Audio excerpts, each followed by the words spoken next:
Miramar accepted a grant from the Department of Energy for $960,000. We have been doing wonderful things using the money that we obtained from the Department of Energy. The solar panel project is one of the projects that was funded under the DOE grant, which was accepted by the City Commission. The solar panel project was for approximately $75,000. We are having a 42 panel array installed on the town center, and that array is tied into the electrical grid for the building. Hi, my name is Ed Strobel. I'm with a company called Sunshine Solar Services based here in Broward County. We do solar photovoltaics, which is electricity producing solar that makes electricity directly from the sun. What you have today is a 10,000 watt system. The panels right now are folded up because they're still working on them. But when it's all finished, they'll fold down and they'll be able to start producing electricity. This system was made possible by a grant by the federal government, part of the Recovery Act, and this is going to provide power for the city for about 25 to 40 years. And it will continue to provide that power as long as the sun comes out every day. Any power that's not used by the city for this building will go off to the grid and everybody else can use it. Each of these panels produces about 240 watts. Your typical hair dryer at home, that's about 1,000 watts. It would take about 4 of these panels to produce enough energy to run one hair dryer. But since we have so many of them here, this will produce most of the power for all the lighting and will help out some of the air conditioning as well for this 2-story building that houses the engineering and building department for the City of Miramar. Basically what this system is going to do, it's going to help Miramar to reach some of their green goals by helping produce some of their power through solar energy. It also is a great example to the citizens of Miramar and Broward County of what can be done on homes, on other businesses throughout the county. In the long run, will affect the residents because we will be leading by example of what our residents should be doing as their part in reducing the city's energy footprint. You can install a water solar panel system on your house.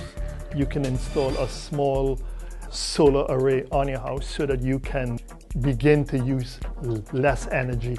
These things cost money. Not everybody can afford it, but those who can, it is encouraged that they do it. You notice the wires on the back of the solar panels are collecting all of the sun's energy from the solar panels in a DC mode, kind of like your car battery. Basically, all that electricity comes out to about 400 and some volts, and each of those wires gets connected into what we call a home run wire, which are these 6 wires coming up. So there's 3 sets of panels. You have 6 of these black wires coming up, half of them positive, half of them negative, and then from there, all the solar energy goes down this tube, down into the electrical room, and in the electrical room we have a box called an inverter, and the inverter takes all this DC electricity and turns it into AC electricity, which is going to be used to help power the air conditioning and lighting in this building here. And if there's any extra during the daytime, it goes onto the grid and the city gets credit for that electricity. If you notice the rooftop we're standing on, it looks, we've got these very tall walls here. They're about 8 foot tall, 9 foot tall, and yesterday we basically had to bring in all the solar panels on a crane on top of the building. There's no way to carry them up the side because of these tall parapet walls. And we dropped all of these solar panels on the roof, all the racking on the roof. And then basically yesterday the roofing crew and my crew put this together, kind of like an erector set. A lot of parts, a lot of bolts, and it all goes together in order to hold this system together in a 155-mile-an-hour wind, which is kind of our typical winds here in a major hurricane in South Florida. So this is all custom engineered for our wind system. And it's also custom engineered for our sun. If you notice over here, we're staying about 20 feet away from the wall, and in front, we're staying about 25 feet away from the walls. That'll give us the ability to not have these walls shade us at all during the normal times of the sun, which is usually solar noon, plus or minus about 4 hours. This is the inverter. But basically, if we take a look topside, the electricity from the solar panels comes to the roof, comes down into this inverter. This inverter has a switch here that basically turns the solar on and off. It comes up into this box, which takes the DC power from the roof and converts it to AC power. It then goes through this conduit over here. It comes in and feeds your electric panel right here through this breaker. So all the solar on the rooftop comes through, feeds this breaker, and this breaker can feed all the other items in your building.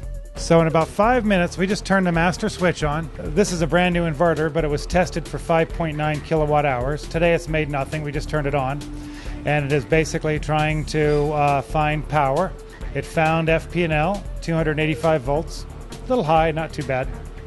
And that's FP&L's voltage. And now we're going to watch it go through. There we go. We're now making 2764 watts. There you have it. She's running. What I predict that is going to happen at the end of these 7 projects is that we are going to reduce the carbon footprint of the city. A part of this job is to track that reduction. So that is an informational, educational kiosk that will be available to our residents. That kiosk will track how much energy is being produced and how much money is being saved.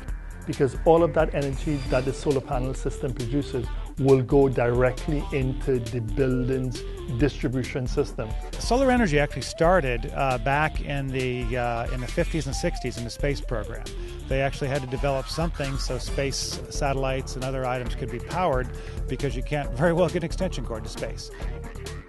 In the 70s, it started to come around pretty strongly when the last energy crisis came around, and then energy started getting cheap again and people kind of forgot about it. The first state really to get involved with this was California. California, very ecologically friendly state, very forward thinking, so they really started getting involved with solar about 5 years ago with a lot of statewide incentives.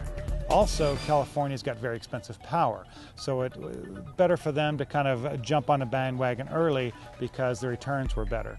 Now, from there, you would think the next states would be the southern states, including Florida, but no. New Jersey is the #2 solar state in the union. Why New Jersey? They wanted it. They really want to be a greener state and be able to produce more of their power from renewable energies. From there, it's kind of there's a lot of them coming in near third. States like Vermont and Illinois and even Oregon, they're all kind of vying for the next spot. New York is also another large one. Florida's pretty much down about the bottom 15 or 20. We have some of the best sun in the world, but we also have lower price electric, and we also have a population that really hasn't jumped on this yet. But in the last year, we've seen solar probably triple in the state of Florida, and that's a good sign, because we think the Sunshine State should be powered by sunshine, of course.